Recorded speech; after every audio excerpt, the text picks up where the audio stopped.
안녕하세요. 화요일 피탐성에 나오신 빛의 성도님들, 오늘도 여러분들과 함께 하나님의 말씀에 귀 기울일 수 있어서 참 감사하고 좋습니다. 우리 같이 기도하고 오늘 말씀 공부 시작하겠습니다. 하나님 아버지, 눈을 뜨자마자 마치 융단 폭격을 당하듯이 우리를 향해 목소리를 높이는 수없이 많은 소리들이 들려옵니다.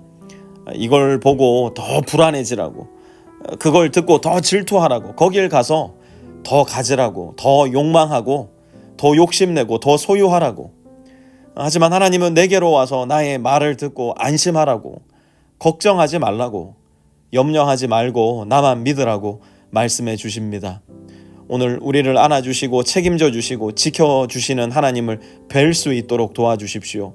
우리에게 따뜻하게 말씀하시는 하나님의 음성을 다시 한번 듣게 하여 주십시오. 예수님의 이름으로 기도합니다. 아멘. 오늘은 누가복음 17장 12절에서 13절 두 절 말씀 같이 공부해 볼 텐데요. 먼저 이 두 절 말씀 여러분들 말씀 노트 왼편에 기록해 보도록 하겠습니다.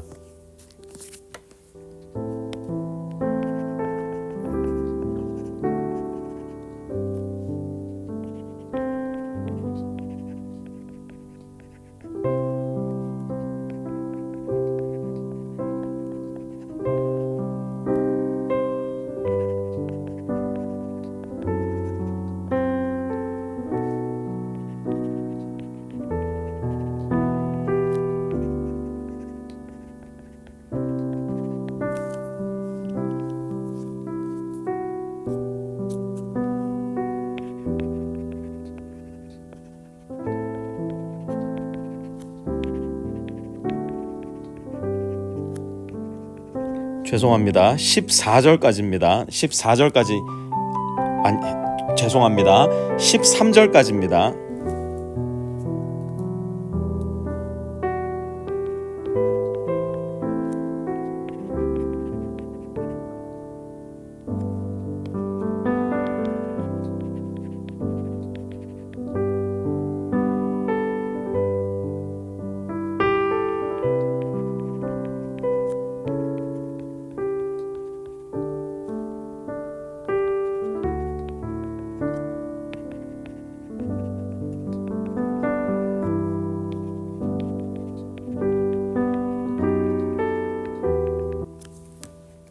네, 제가 중간에 이상한 소리를 했는데요. 계속해서 12절과 13절 우리 자기만의 묵상 방법으로 한번 계속해서 묵상 이어나갔으면 좋겠는데요. 특별히 오늘 본문 속에서는 나에게 가장 눈에 띄는 단어가 있다면, 혹은 단어들이 있다면, 혹은 한 문장이 있다면 그게 뭔지 한번 찾아보시고요. 그 단어나 단어들 혹은 문장이 왜 내 눈에 띄었는지 한번 기록해 가면서 계속 묵상 이어나가봤으면 좋겠습니다.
자, 이제 좀 더 깊은 묵상을 위한 몇 가지 질문 함께 생각해 보면서 오늘 말씀 속으로 더 깊이 들어가 봤으면 좋겠는데요.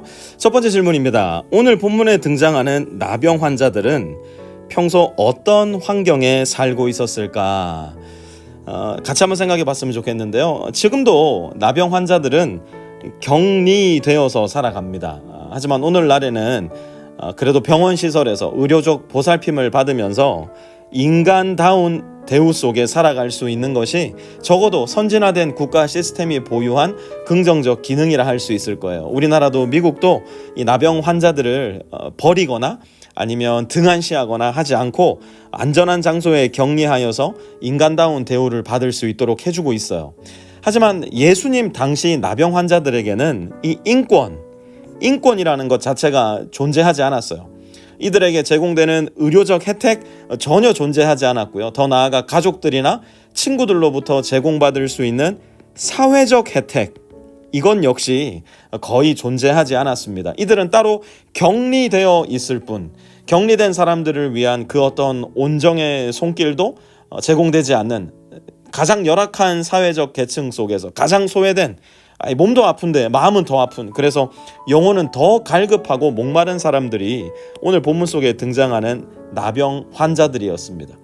이 당시 나병 환자들이 안고 있었던 그런 아픔을 배경에 두고 사회가 그들을 격리하고 차별하였던 그러한 배경을 좀 염두에 두시고 두 번째 질문을 봤으면 좋겠는데요. 두 번째 질문입니다. 이들은 예수님을 보자마자 예수 선생님, 우리를 불쌍히 여겨주십시오 라고 말하는데요. 이들은 예수님을 알고 있던 나병 환자들이었을까요? 이전부터 예수님과의 사귐이 있었던 나병 환자들이었을까요? 이것도 같이 한번 생각해 봤으면 좋겠어요. 사실 오늘 본문에 등장하는 나병 환자 10명 중에 이전에 예수님을 만난 사람은 몇 명이었을까요?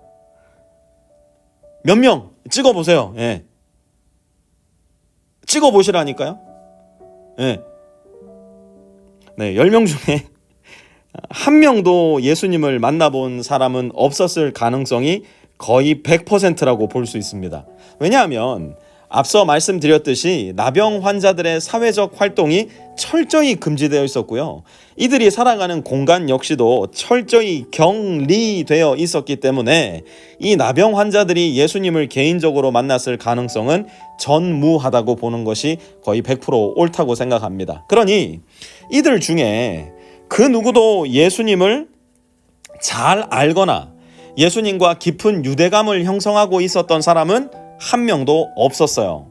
그들은 몇 걸음 떨어진 곳에서 누군가가 전해준 예수님에 대한 소식, 어떤 소식이었을까요?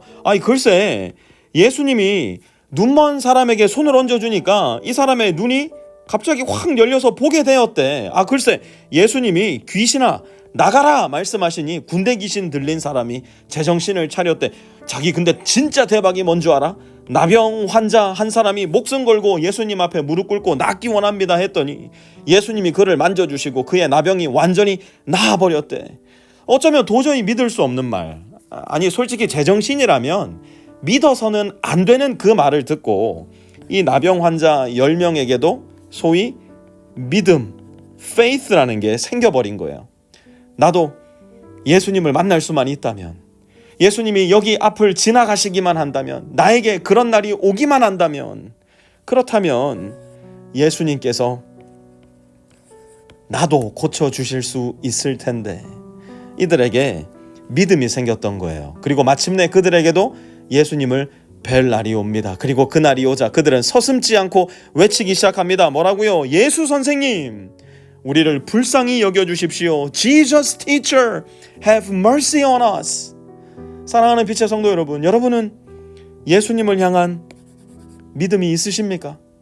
내가 오늘 예수님을 뵐 수만 있다면, 오늘 예수님이 나에게 와주시기만 한다면, 내가 오늘 예수님께 말할 수만 있다면 나도 나음을 입을 수 있을 텐데, 우리 가정도 회복될 수 있을 텐데, 나도 이 메마르고 공허한 마음에 활기와 충만함을 받을 수 있을 텐데, 여러분 그것이 무엇이 되었든 만약 내 마음에 예수님을 향한 조금의 믿음이라도 있다면, 그 믿음의 씨앗이 될 만한 예수님의 말씀을 단 한 번이라도 들어본 적이 있다면, 사랑하는 성도 여러분, 우리는 예수님을 향해 외칠 수 있어야 돼요. 예수님, 나의 주님, 나를 불쌍히 여겨주세요. 예수님, 나의 주님, 우리 아들, 우리 딸 주님께서 긍휼하게 여겨주세요. 예수님, 나의 하나님, 우리 가정을, 우리 기업을, 우리 빛의 교회를 불쌍히 여겨주십시오. 만약 우리가 예수님의 말씀을 들었다면 그 말씀에 그야말로 겨자씨 하나일 만한, 눈에 보이지도 않을 만큼 작은 믿음의 씨앗이 있다면 여러분, 우리 예수님께 외칠 수 있을 거예요. 제가 여러분 차에서 비탐성 하지 말라고 자꾸 말씀드리는데요, 혹여라도 오늘도 말 안 듣고 차에서 비탐성 하시는 분들은 참 우연찮게도 오늘만큼 이 비탐성을 마무리할 수 있는 좋은 장소가 차만큼 없다는 거 제가 잘 이해하고 있어요. 왜 그러냐? 차에서는 막 소리 질러도 아무도 모르잖아요, 그죠? 집에서도 소리 지르려 그러면 마누라 눈치 보이고 애들이 와가지고 Are you crazy daddy? 그럴 텐데 차에는 아무도 없잖아요. 여러분 답답한 마음 있으세요? 정말 아무에게도 이야기할 수 없는, 예수님밖에 해결할 수 없는 문제가 있으세요? 만약 여러분들이 있는 곳이 차라면 예수님, 나의 주님, 제발 나 좀 도와주세요. 예수님께 한번 외쳐보셨으면 좋겠고요. 집에서라도, 아니면 여러분들 직장 혹은 어디서든지 간에 여러분들만의 대나무 숲을 찾아가셔서 정말 아무도 못 듣기 때문에 얘기할 수 있는 그런 외침이 아니라 진정 나의 예수님이 나의 이 외침을 들으시기 때문에, 혹은 아무도 듣지 못하게 나 혼자 눈물 흘리며 짓고 있는 그 신음소리마저도 예수님 들으시기 때문에 여러분, 예수 나의 주님, 우리를 불쌍히 여겨주십시오 기도하시기 바랍니다. 예수님 들으시고 예수님 반드시 우리와 함께 하십니다. 오늘 우리 마음을 다해서 예수님 앞에 함께 기도하면서 이 비탐성 자유롭게 마무리하도록 하겠습니다.